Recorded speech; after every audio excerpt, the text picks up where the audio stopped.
गुरुर्ब्रह्मा गुरुर्विष्णु गुरुर्देवो महेश्वरः गुरु साक्षात् परब्रह्मा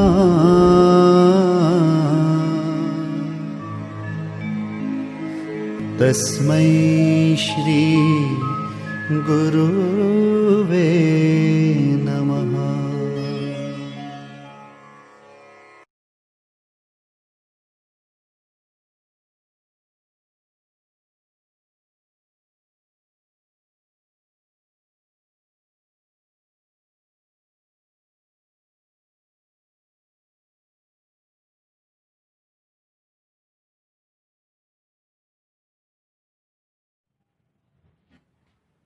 હરિઓમ વિદ્યાર્થી ભાઈઓ બહેનો, આજે આપણે કેટલાક મિશ્ર વ્યવહારો જોઈશું, જેમાં આપણે કોઈ એક ખાસ પ્રકારના વ્યવહારો આજે નહીં જોઈએ, તમામ પ્રકારના વ્યવહારો એક સાથે જોઈશું, જેથી આપણી પ્રેક્ટિસ છે થોડી મજબૂત બને.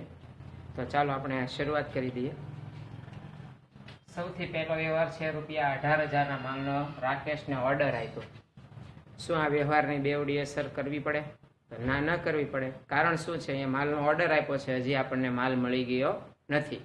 તો આ જે વ્યવહાર છે એ વ્યવહાર કેવો છે? બિન આર્થિક વ્યવહાર છે. એટલે આપણે અહીંયા આન્સરમાં લખશું કે બિન આર્થિક વ્યવહાર છે, માટે નોંધ થશે નહીં. ઓકે, એ પછી સેકન્ડ, ₹14,000 બેંકમાં ભર્યા. વ્યવહાર નંબર 2 એ જોઈએ. તો હવે તમે જોઈ શકો છો, આ વ્યવહારમાં નાનાની લેતી દેતીની વાત છે, ફેરબદલીની વાત છે. માલ કે સેવા ઉધાર લેવાતી હોય, વેચાતી હોય, કે પછી કોઈ નાનાની રોકડ હેરફેર થતી હોય, તો એ વ્યવહાર હંમેશા બુકમાં નોંધાવો જોઈએ. એટલે હવે આ વ્યવહારની બે અસર વિશે વિચારીએ. તો બેંકમાં ભર્યા છે તો આ વ્યવહાર રોકડ છે, તો આપણે પાસેથી રોકડ જાય છે, એટલે આપણે અહીંયા લખશું રોકડ જાય છે. અને રોકડ જાય છે તો ક્યાં ભર્યા? બેંકમાં, એટલે લખશું બેંક લેનાર છે. ઓકે, અહીં આપણે બેંક ખાતું અસર પામશે અને અહીં રોકડ ખાતું. રાઈટ?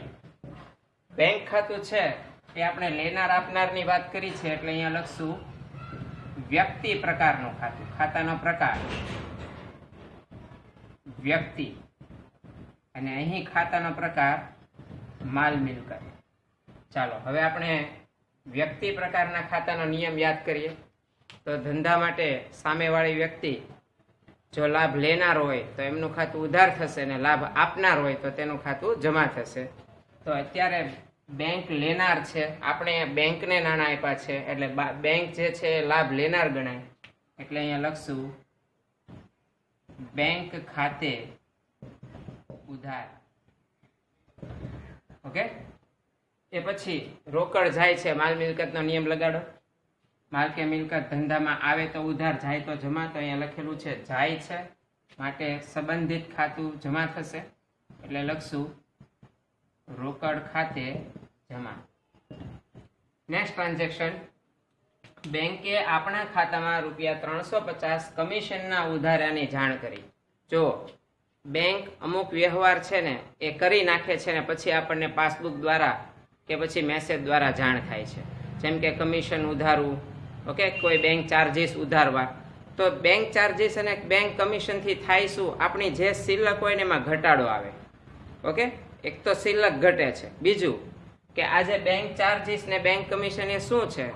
તો એ આપણા માટે એક ખર્ચ છે. આપણે બેન્કિંગ જે કાંઈ સેવા લઈએ છીએ એ સેવાના બદલામાં થતો ખર્ચ છે. તો બેંક કમિશન, બેંક ચાર્જીસ એ બેંકને લગતા ખર્ચા છે. રાઈટ? બેંક જો આપણને વ્યાજ આપે તો એ મળેલું વ્યાજ કહેવાય, તો એ આપણા માટે ઉપજ બને. પણ અહીં આપણી શિલ્લક ઘટે છે, આપણી પાસે જે કાંઈ મિલકત છે એમાં ઘટાડો આવે છે, તેથી આપણે ખર્ચ બેન્કિંગ નાણાં દ્વારા ચૂકવ્યો કહેવાય. તો આની બે અસર કેવી રીતે થશે?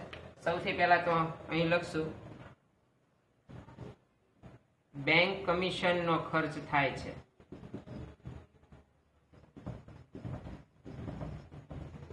અને આના લીધે થાય છે શું? તો કે આપણી બેંક શિલ્લક ઘટે છે. એટલે આપણે અહીં લખશું બેંક શિલ્લક ઘટે છે. અને ઘટે ને આપણે શું કહેશું? જાય છે એમ કહેશું. ઓકે, તો જ્યારે અમુક વ્યવહાર છે એમાં સીધી બેંક લેનાર આપનાર એવી ખબર પડી જતી હોય તો એવી રીતે લખાય. અને જ્યાં લેનાર આપનાર વિશે સીધી ન ખબર પડી જતી હોય તો એ વિચારવાનું કે આપણી શિલ્લક આ વ્યવહાર દ્વારા વધે છે કે ઘટે છે. તો માલ મિલકતના નિયમ મુજબ તમે આગળ વધી શકો છો. તો અહીં આપણે લખશું બેંક કમિશન ખર્ચ થાય છે. તો સંકળાયેલા ખાતાનું નામ બેંક કમિશન ખાતું અને અહીં સંકળાયેલું ખાતું બેંક ખાતું. રાઈટ? આ જે ખાતું છે એ કેવું ખાતું છે? ઉપજ ખર્ચ પ્રકારનું. અને આ જે ખાતું છે એને આપણે અત્યારે લખશું માલ મિલકત. કારણ કે અત્યારે આપણે એને કેવી રીતે સરખાવેલું છે? તો કે ભાઈ આપણા બેંકમાં નાના પડ્યા હોય ને એમાં ઘટાડો થાય છે, એવી રીતે અત્યારે આપણે એને માલ મિલકત તરીકે ઓળખાયું છે. કારણ કે આપણે લખ્યું છે ઘટે છે એટલે કે જાય છે. હવે અહીંયા ઉપજ ખર્ચનો નિયમ. તો ઉપજ ખર્ચનો નિયમ શું છે? કે જો ખર્ચ થાય તો ઉધાર થાય અને જો ઉપજ થાય તો જમા. તો અહીં તો આપણા નાના ખર્ચાણા છે, આપણા નાના ગયા છે.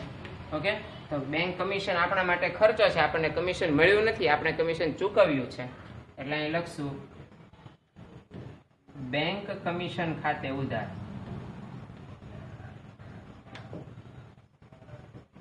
ઓકે, એ પછી બેંક શિલ્લક ઘટે છે. આપણે આને રોકડ સાથે સરખાવીએ તો જાય છે એટલે જમા થાય. તો શું જમા થાય? બેંક ખાતું જમા થાય. એટલે લખશું બેંક ખાતે જમા. ઓકે, એ પછી ત્રીજો વ્યવહાર, ચોથો વ્યવહાર, રિલાયન્સ કંપનીના શેર પર મળેલ ₹750 નું ડિવિડન્ડ વોરંટ બેંકમાં ભર્યું. હવે આ શું વ્યવહાર છે બરાબર સમજો. આપણે ધંધો ચલાવતા હોઈએ ત્યારે આપણી પાસે કેટલાક વધારાના નાણાં પડ્યા રહેતા હોય. તો આવા નાણાંને આપણે અન્યત્ર રોકાણ કરી દઈએ. તો આપણે રોકાણ કર્યું છે માની લો કે રિલાયન્સ કંપનીના શેરમાં. હવે આ રોકાણની સામે આપણને ઘણી વખત ડિવિડન્ડ રૂપે વળતર મળે છે. કંપની જે કમાણી કરે એ કમાણીમાંથી આપણને આપણો ભાગ ચૂકવી આપે, એ ડિવિડન્ડ સ્વરૂપે ચૂકવી આપે. તો આ ડિવિડન્ડ કેવી રીતે આપણને મળે? ચેક જેવું એક સ્વરૂપ હોય, એને ડિવિડન્ડ વોરંટ કહેવાય. આપણા માટે ચેક જ સમજો. તો આ ચેક દ્વારા આપણને જે કાંઈ ડિવિડન્ડ છે 750 મળ્યું છે, આપણે એને નામ આપ્યું ડિવિડન્ડ વોરંટ. એ એક જાતનો ચેક છે. હવે આ ચેક આપણે આપણી બેંકમાં ભરશું એટલે કંપની દ્વારા આપણા ખાતામાં ₹750 જમા થઈ જશે. એટલે આનાથી આપણી શિલ્લક વધે, આપણી બેંક શિલ્લક વધે. આ વ્યવહારમાં જો બેંક શિલ્લક ઘટે છે એમ આ વ્યવહારથી બેંકની શિલ્લકમાં વધારો થશે. અને આ જે નાણાં મળ્યા એ શેના મળ્યા? તો કે ડિવિડન્ડના નાણાં મળ્યા છે. તો ડિવિડન્ડ શું છે? ડિવિડન્ડ નામની કોઈ મિલકત છે નહીં. ડિવિડન્ડ નામની કોઈ વ્યક્તિ નથી, કોઈ મિલકત નથી. ડિવિડન્ડ એ આપણા માટે ઉપજ છે. કરેલા રોકાણનું જે ફળ મળે છે એ ડિવિડન્ડ છે, એ આપણા માટે ઉપજ છે. તો અહીં બે અસર થશે. પહેલી અસર, બેંક શિલ્લક વધે છે. બેંક શિલ્લક વધે છે. આપણે વધે ને શું કહેશું? અહીંયા ઘટે એટલે જાય, તો વધે છે એટલે આવે છે એમ લખીએ. ઓકે, સંકળાયેલું ખાતું ફરીથી બેંક ખાતું. એ માલ મિલકત પ્રકારનું ખાતું ગણશું. અને અહીં આવે છે એટલે ઉધાર કરીએ એટલે અહીં લખશું બેંક ખાતે ઉધાર. રાઈટ? એ પછી ડિવિડન્ડ વોરંટ બેંકમાં ભર્યું છે તો અહીં લખશું મળેલ ડિવિડન્ડ. આ ડિવિડન્ડ કેવું છે? આપણને મળ્યું છે. ઓકે, તો મળેલ ડિવિડન્ડ, સોરી એવું લખશું ડિવિડન્ડ મળે છે, ડિવિડન્ડની ઉપજ થાય છે. સંકળાયેલું ખાતું કયું? મળેલ ડિવિડન્ડનું ખાતું. આ સંકળાયેલું ખાતું. આનો પ્રકાર કેવો છે? ઉપજ ખર્ચ પ્રકાર છે. તો જોવાનું હવે આ ઉપજ છે કે ખર્ચ. આપણને આ રીતે કોઈ પણ સેવા આપી એના બદલામાં નાણાં મળ્યા છે, રોકાણ છે એ કરેલું છે, એના બદલામાં આપણને નાણાં મળ્યા છે એટલે ઉપજ છે. અને ઉપજ હોય તો ખર્ચ, હોય તો ઉધાર, અને ઉપજ હોય તો જમા. તો આપણે અહીંયા લખશું મળેલ ડિવિડન્ડ ખાતે જમા. ઓકે વિદ્યાર્થી મિત્રો, આ બધા વ્યવહારની ભરપૂર પ્રેક્ટિસ જરૂરી છે. પ્રેક્ટિસ વગર આ વિષય આવડે એમ નથી, એટલે વારંવાર આ વ્યવહારોની પ્રેક્ટિસ કરજો. હજી આપણે કેટલાક વ્યવહારો લઈએ. ઓકે, આ વ્યવહાર તમારી નોટબુકમાં લખવાનું ભૂલતા નહીં.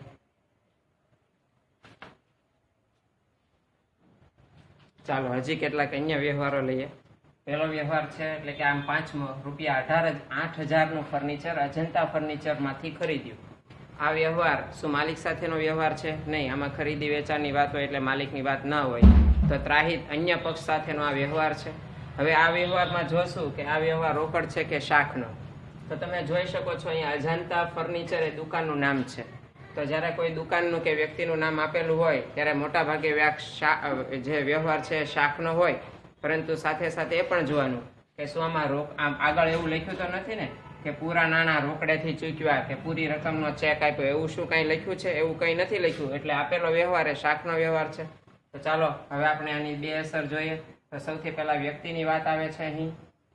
તો અજંતા ફર્નિચરમાંથી ખરીદ્યું, તો વ્યક્તિની વાત આવે તો શેનો વિચાર કરવાનો? ધ્યાનથી સમજો. વ્યક્તિની વાત થતી હોય તો આપનાર લેનારનો વિચાર કરવાનો. ચીજ વસ્તુ કે માલની વાત થતી હોય તો આવે છે કે જાય છે તેનો વિચાર કરવાનો. અને ઉપજ ખર્ચની વાત થતી હોય તો એ જોવાનું કે આપણા ફાયદાની વાત ઉપજ થઈ છે કે પછી આપણે કોઈ પૈસા ચૂકવ્યા છે, કોઈ સેવા ખરીદીને એના બદલામાં નાણાં ચૂકવ્યા છે, એટલે કે આપણા માટે ખર્ચ થયો છે એ જોવાનું. ઓકે, તો અહીંયા નામની વાત આવે એટલે આપનાર લેનારની વાત કરશું. તો અજંતા ફર્નિચર આપનાર છે એટલે અહીંયા લખશું આપણે અજંતા ફર્નિચર આપનાર છે.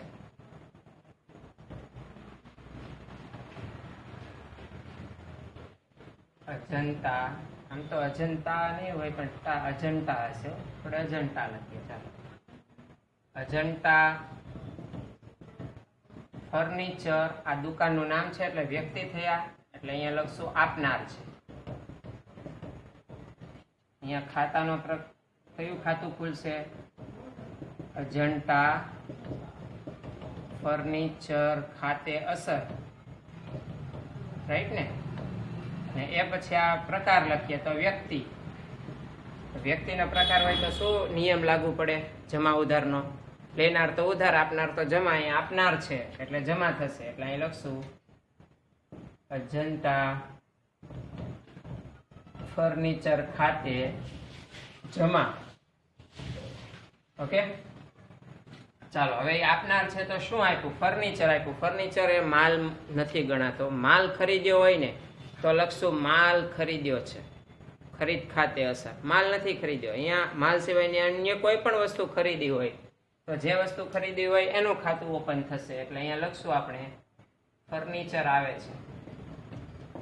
ફર્નિચર ક્યાં આવે છે? ધંધામાં આવે છે. ફર્નિચર આવે છે. ઓકે, ફર્નિચર ખાતે અસર. અને અહીંયા આ જે ખાતું છે એનો પ્રકાર લખીએ તો માલ મિલકત પ્રકારનું ખાતું છે, અને આવે તો ઉધાર થાય એટલે અહીંયા લખશું ફર્નિચર ખાતે ઉધાર. ઓકે, ચાલો હવે એની પછીનો વ્યવહાર. મહેશ પાસેથી ₹15,000નો માલ ખરીદ્યો. તો શું આ વ્યવહાર રોકડ છે કે શાખનો? તો અહીંયા નામ આવ્યું એટલે આ શાખનો વ્યવહાર છે. અને હવે અહીંયા ફર્નિચર ખરીદ્યું છે અને અહીંયા માલ ખરીદ્યો છે. આ બંને વચ્ચેનો ડિફરન્સ સમજો. તો અહીંયા લખશું હવે મહેશ આપનાર છે. હવે જ્યારે શાખનો વ્યવહાર હોય ત્યારે વ્યક્તિની વાત કરવાની હોય. તો અહીંયા કયા વ્યક્તિ સાથેનો વ્યવહાર છે? મહેશ. તો મહેશ આપનાર છે. અહીંયા લખશું મહેશ ખાતે અસર. અને બીજો વ્યવહાર મિત્ર થોડું ધીમે આવી જશે. અને બીજો વ્યવહાર માલ ખરીદીથી આવે છે. રાઈટ? તો અહીંયા કયું ખાતું સંકળાશે? ખરીદ ખાતે અસર. હવે આ બંને ખાતાના જે પ્રકાર છે લખીએ તો અહીંયા લખશું માલ મિલકત પ્રકારનું ખાતું અને અહીંયા લખશું વ્યક્તિ પ્રકારનું ખાતું. માલ મિલકતનો નિયમ લગાડીએ. શું માલ મિલકતનો નિયમ છે? આવે તો ઉધાર, જાય તો જમા. તો અહીંયા માલ આવે છે એટલે અહીંયા ઉધાર થશે, ખરીદ ખાતું. ખરીદ ખાતે ઉધાર. ને અહીંયા વ્યક્તિ આપનાર છે એટલે લખશું મહેશ ખાતે જમા. હવે પછીનો જે વ્યવહાર છે ને એ ખૂબ જ આઈએમપી વ્યવહાર છે, અને અહીં તમને એની સમજણ પડશે કે આપેલા વ્યવહારને ધ્યાનથી વાંચવો અને સમજવો કેટલો બધો જરૂરી છે. અને જે તમે ધોરણ 12 ની તૈયારી કરો છો એમ માનજો, અને ધોરણ 12 ની અંદર ખૂબ જ સમજણ શક્તિની પરીક્ષા થાય. જે કાંઈ લખ્યું છે એને સમજવું એ સૌથી અઘરી વાત છે. ઓકે, કારણ શું છે? આપણે વ્યવહારને ઉપર છેલ્લો વાંચીએ, અધૂરો વાંચીએ, આવી આપણી આદત હોય. આ આદતમાંથી આપણે નિજાત પામવાની છે. આખો વ્યવહાર ધ્યાનથી સમજજો. ધંધામાં વધુ નાણાંની જરૂર હોવાથી, એટલે આપણા ધંધામાં નાણાંની જરૂર છે, બરાબર? તો એ નાણાંની પૂર્તિ કરવા માટે શું કર્યું? ₹18,000 નું અંગત સ્કૂટર, એક આપણી પાસે અંગત સ્કૂટર છે, ઘરે છે, એની કિંમત અત્યારે 18,000 છે.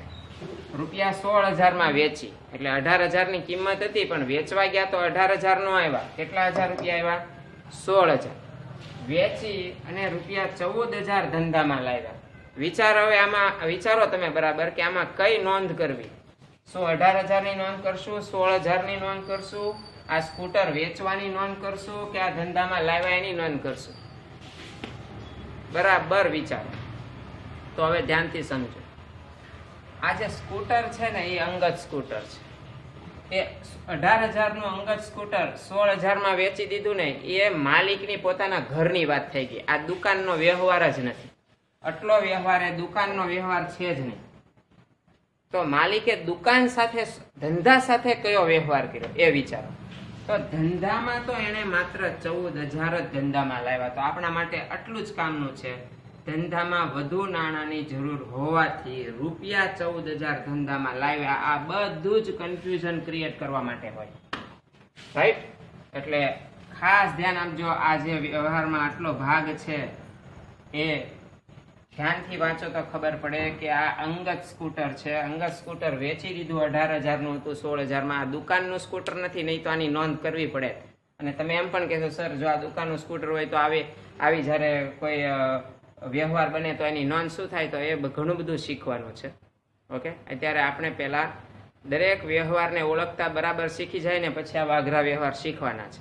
પણ આ જે વ્યવહાર છે એમાં અત્યારે માત્ર 14,000 રૂપિયા માલિક દ્વારા ધંધામાં રોકવામાં આવ્યા, એના ઉપર જ ધ્યાન કેન્દ્રિત કરવાનું છે. એટલે આપણે અહીંયા લખશું માલિક આપનાર છે. માલિક આપનાર છે. માલિક આપનાર હોય તો કયું ખાતું અસર પામે? મૂડી ખાતે અસર. માલિક સાથે સંકળાયેલા બે ખાતા, ઉપાડ ખાતું અને મૂડી ખાતું. મૂડી ખાતે અસર. ખાતાનો પ્રકાર કેવો છે? વ્યક્તિ. ઓકે, અને વ્યક્તિનો નિયમ શું? આપનાર ખાતે જમા. એટલે અહીંયા સંકળાયેલું ખાતું જમા થશે. માલિક ખાતે જમા એમ નહીં કરવાનું, મૂડી ખાતે જમા. અને બીજી અસર, માલિકે શું આપ્યું ધંધાને? 14,000 રૂપિયા રોકડા આવ્યા છે ધંધામાં. એટલે એ લખશું રોકડ આવે છે. રોકડ ખાતે અસર. અને રોકડ છે એ ખાતાનો પ્રકાર કયો? તમે મને કેવો થાય? તો કે એક જાતની મિલકત છે, ચાલુ મિલકત. એટલે માલ મિલકત પ્રકારનું ખાતું છે. એનો નિયમ આવે તો ઉધાર, જાય તો જમા. તો આવે છે એટલે અહીંયા લખશું રોકડ ખાતે ઉધાર. ઓકે, એ પછી 8મો વ્યવહાર જોઈએ. બેંકે બેંક સિલકનું વ્યાજ ₹350 આપણા ખાતામાં નોંધ્યાની નોંધ કરી છે ની પણ જાણ કરી છે. જાણ કરી છે. આપણને બેંકે જાણ કરી કે તમારા ખાતામાં બેંક સિલકનું વ્યાજ 350 નોંધ્યું છે. સવાલ એ છે કે આ 350 થી આપણી સિલક વધશે કે ઘટશે? સૌથી પહેલા વિચાર કરવાનો, બરાબર? તો કયો મને, બેંકમાં આપણી સિલક પડી હોય, આપણા બેંકમાં પૈસા પડ્યા હોય, તો એના ઉપર આપણને વ્યાજ મળવું જોઈએ કે બેંકે વ્યાજ લઈ જાય? તો તમે કહેશો જો આપણા પૈસા બેંક પાસે પડ્યા હોય તો બેંક આપણને વ્યાજ આપશે. તો બરાબર છે, તમારી વાત સાચી છે.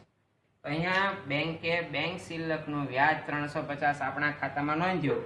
આ વ્યવહારથી આપણી શિલ્લક જે કાંઈ હશે ને એમાં વધારો થઈ જશે. 50,000 હશે ને તો હવે 50,350 થઈ ગયા હશે. એટલે ઉપલા 350 થી આપણી શિલ્લક વધી છે. એટલે અહીંયા લખશું આપણે બેંક શિલ્લક વધે છે. બેંક શિલ્લક વધે છે. ઓકે, અને વધવાને આપણે શું કહેશું? આવે એમ. અને અહીંયા લખશું બેંક ખાતે અસર. અને અહીંયા પ્રકાર તરીકે અત્યારે આપણે આવે જાય એમ લખીએ છીએ એટલે લખશું માલ મિલકત. લેનાર આપનાર તરીકે વિચારશું તો અહીંયા વ્યક્તિનો નિયમ એટલે અહીંયા વ્યક્તિનું પ્રકારનું ખાતું લખવું પડે. પણ અત્યારે આપણે આવે છે જાય છે એવી રીતે વિચાર્યું એટલે માલ મિલકત. અને અહીં આપણે લખશું જે કાંઈ નિયમ છે લાગુ પાડશું તો આવે છે એટલે ઉધાર થશે. એટલે અહીંયા લખશું બેંક ખાતે ઉધાર. બરાબર. અને હવે આપણને આ જે કાંઈ બેંકે નાણાં આપ્યા 350 કઈ બાબતના આપ્યા છે તો એ વ્યવહારમાં વાંચીએ એટલે બીજી અસર સમજણ પડી જાય. તો બેંકે બેંક શિલ્લકના વ્યાજના 350 આપણા ખાતામાં આપ્યા છે એટલે એને આપણે કહેશું મળેલ વ્યાજ. શું કહેશું? મળેલ વ્યાજ. કેમ કે આ વ્યાજ આપણને મળેલું છે. એટલે અહીંયા લખશું વ્યાજની ઉપજ થાય છે અને મળેલ વ્યાજ ખાતે અસર.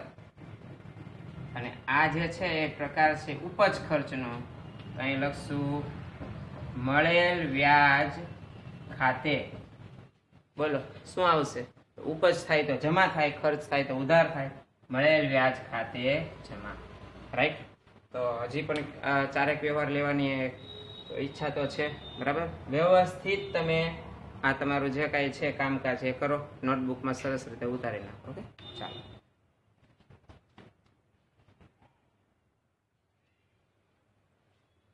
ચાલો વિદ્યાર્થી ભાઈઓ બહેનો, હવે આપણે એક વ્યવહાર છે એ લઈએ. આ વ્યવહાર જો જરા ફની ટાઈપનો છે. ₹200 ની નોટ બકરી ખાઈ ગઈ. હવે આ જે વ્યવહાર છે ને એ આપણી બુકનો જ વ્યવહાર છે એટલે આ કોઈ મારું ક્રિએશન નથી. ઓકે, તો ₹200 ની નોટ બકરી ખાઈ ગઈ આવો એક વ્યવહાર છે. તો જ્યારે પણ આવું કંઈક વિચિત્ર ટાઈપનું નુકસાન થાય ને તો આ નુકસાનને ખર્ચ ગણવામાં આવે અને પરચુરણ ખાતે નોંધવામાં આવે. યાદ રાખી લેજો. બરાબર. અહીંયા લખશું પરચુરણ ખર્ચ થાય છે. પરચુરણ ખર્ચ ખાતે અસર. ખાતાનો પ્રકાર જાણવો છે તો ખર્ચની વાત આવે છે એટલે ખાતાના 3 પ્રકાર: વ્યક્તિ, માલ મિલકત અને ઉપજ ખર્ચ. એમાંથી ખાતાનો પ્રકાર છે ઉપજ ખર્ચ અને ખર્ચ થાય તો ઉધાર. એટલે અહીંયા લખશું પરચુરણ ખર્ચ ખાતે ઉધાર. ઓકે, અને આને કારણે આપણી ₹200 ની એક નોટ ગઈ તો આ રોકડ જાય એમ કહેવાય ને. બરાબર. એટલે અહીંયા લખશું રોકડ જાય છે. રોકડ ખાતે અસર. ખાતાનો પ્રકાર કેવો છે? માલ મિલકત, ચાલુ મિલકત છે. આવે તો ઉધાર, જાય તો જમા. તો અહીંયા જાય છે એટલે અહીંયા લખીશ રોકડ ખાતે જમા. એ પછી ભાડું ચૂક્યું છે અને રાકેશભાઈને ચૂક્યું છે. નામ આવ્યું, વિચારો તમે, નામ આવ્યું અને પાછા રોકડો વ્યવહાર છે. હવે આમાં ખાસ ધ્યાન રાખવાનું, જો ખાલી આ ભાડું ન લખ્યું હોય ને ખાલી એમ લખ્યું હોય ને રાકેશભાઈને ચૂક્યા તો રાકેશભાઈ લેનાર થાય. પણ રાકેશભાઈને ચૂક્યા છે ને શેના ચૂક્યા છે? ભાડાના ચૂક્યા છે. એવું જ્યારે આવે તો આ જૂના દેવાની ચૂકવણી નથી, ભાડાની ચૂકવણી છે. તો ભાડું ભર્યું છે રાકેશભાઈને તો રાકેશભાઈનું નામનું અહીંયા કાંઈ કામ નથી. આ વ્યવહારને માત્ર એટલો જ વાંચવાનો, ₹11,000 ભાડું ચૂકવ્યું. માની લો ભાડું શબ્દ ન હોય તો આ વ્યવહારમાં આમ વિચારવાનું કે જૂના દેવા પેટે આપણે રાકેશભાઈને ચૂક્યા છે. પહેલા માલ ખરીદ્યો છે ઉધાર અને એના બદલામાં આપણે 11,000 એમને ચૂક્યા છે. પણ અહીંયા તો રીઝન આપેલું છે. શેના પેટે ₹11,000 ચૂક્યા છે? તો કે ભાડાના. તો આપણે અહીં રોહનભાઈને ખાતે કોઈ પણ અસર કરવાની નથી. હવે એટલો જ વ્યવહાર વાંચો કે ₹11,000 ભાડું ચૂકવ્યું. તો અહીંયા રોકડા જાય છે, ચૂક્યા છે એટલે લખશું રોકડ જાય છે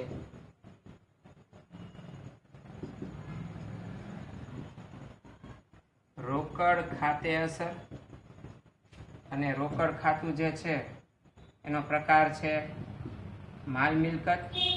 માલ મિલકતનો નિયમ જાય તો જમા, એટલે રોકડ ખાતું જમા થાય.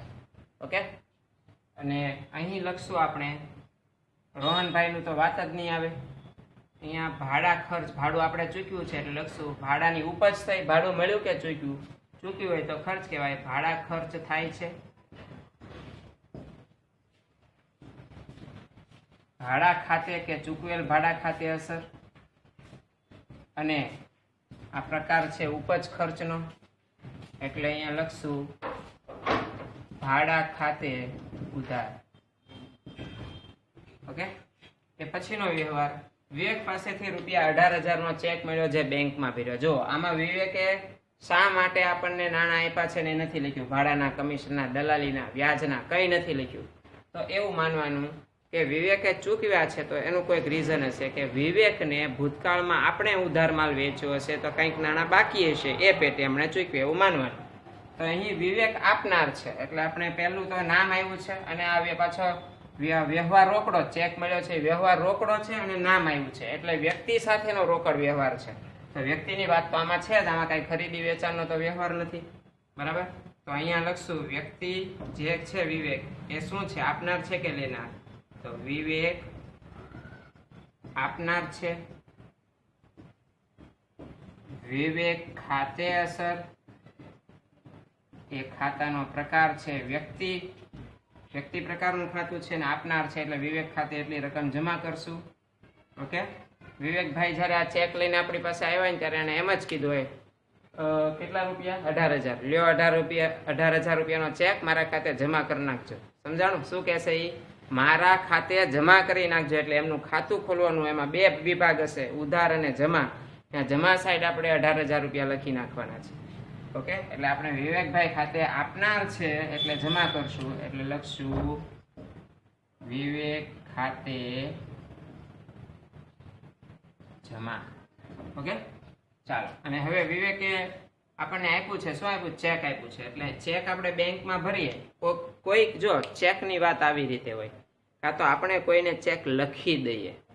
આ ચેક જ્યારે લખીને કોઈને આપીએ ને તો એ આપેલા ચેકથી આપણી સિલક ઘટી જાય, અને કોઈની પાસેથી આપણને ચેક મળ્યો હોય તો આ ચેક આપણે બેંકમાં ભરીએ ને એટલે બેંક સિલક આપણી વધી જાય. તો અહીં આપણે વિવેક પાસેથી ચેક મળ્યો છે, આ ચેક આપણે બેંકમાં ભર્યો એટલે બેંકમાં જે કાંઈ આપણી સિલક હશે એમાં વધારો થયો હશે. એટલે અહીંયા લખશું આપણે બેંક સિલક વધે છે. અહીંયા આપણે આવે જાય એવી રીતે સાથે સાથે લખીએ છીએ. બેંક સિલકની વાત આવે ત્યારે ખાતું કયું અસર પામશે? બેંક ખાતું. અહીંયા આવે છે એટલે આ જે ખાતાનો પ્રકાર અત્યારે આપણે લખશું રોકડની કક્ષાનું ગણશું એટલે માલ મિલકત, અને અહીંયા લખશું બેંક ખાતે ઉધાર. આવે એટલે ઉધાર.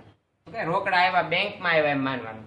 એમ માનીને આપણે તો આનાથી મતલબ છે, જો આટલું આવડી જશે ને આ વ્યવહાર અને એમાંથી આટલું આવડી ગયું, આ બધું જવા દો. આ 2 વસ્તુ આવડી ગઈ, કયું ખાતું ઉધાર પરફેક્ટ આવડી ગયું એટલે તમને જે કાંઈ શીખવાનું છે ફાવી ગયું એમ માની લેવાય. તો અલ્ટિમેટ આન્સર રાઈટ આવે છે. આપણું આ થિંકિંગ મગજ, આપણા દિમાગની પ્રોસેસ છે. દિમાગમાં આપણે શું વિચારીએ છીએ, બેંકને વ્યક્તિ માનીએ છીએ કે માલ મિલકત, ડઝન્ટ મેટર. આપણે તો આ અંતિમ આન્સર સાચો આવવો જોઈએ. બેંક ખાતે ઉધાર ને વિવેક ખાતે છે. બરાબર, ચાલો. હવે ₹300 દલાલીના મળ્યા છે નાણાં એટલે રોકડ આવે છે. રોકડ આવે છે, અને શા માટે રોકડ આવે છે? જૂના દેવા પેટે? નહીં, એવું કાંઈ તો નામ હોય. શું ખરીદી વેચાણની વાત છે? નહીં. તો ઉપજ ખર્ચની વાત હશે. તો હા છે, દલાલીના મળ્યા છે તો દલાલી ઉપજ છે. તો દલાલીની ઉપજ, ખર્ચ નહીં લખવાનો. હવે મળે છે એટલે લખશું દલાલીની ઉપજ થાય છે. ઓકે, અહીંયા લખશું રોકડ ખાતે અસર, અહીંયા લખશું મળેલ દલાલી ખાતે અસર. ઓકે, અને હવે અહીંયા લખશું ખાતાનો પ્રકાર. આ ખાતાનો કયો પ્રકાર છે? માલ મિલકત. અને અહીંયા દલાલી એ ખાતાનો ઉપજ ખર્ચ પ્રકારનો ખાતું છે. હવે અહીંયા માલ મિલકતનો નિયમ લગાડો. માલ મિલકતનો નિયમ શું આવે તો ઉધાર જાય તો જમા. વ્યક્તિનો નિયમ શું? લેનાર ખાતે ઉધાર, આપનાર ખાતે જમા. ઉપજ ખર્ચનો નિયમ શું? ખર્ચ થાય તો ઉધાર, ઉપજ થાય તો જમા. તો અહીંયા આપણે માલ મિલકતનો નિયમ આવે તો ઉધાર જાય તો જમા. તો અહીં લખેલું છે આવે છે એટલે આપણે અહીં લખશું રોકડ ખાતે. સંબંધિત ખાતું ઉધાર થાય. આ સંબંધિત ખાતું છે. રોકડ ખાતે ઉધાર. અને ઉપજ કઈ બાબતની થઈ? દલાલીની. દલાલી ખાતે જમા. દલાલી ખાતે જમા. શા માટે જમા કર્યું? દલાલી ઉધાર કેમ ન કર્યું? એકચ્યુઅલી આપણે અહીંયા લખશું આજે મળેલ દલાલી ખાતે. જો અહીંયા તો મેં લખેલું જ છે. ઓકે, એક સેકન્ડ. મળેલ દલાલી ખાતે જમા. મળેલ દલાલી ખાતે જમા. ઓકે, ચાલો આ બધા વ્યવહાર નોટબુકમાં સારી રીતે ઉતારી લેજો. રાઈટ. હરિઓમ. પૂરું.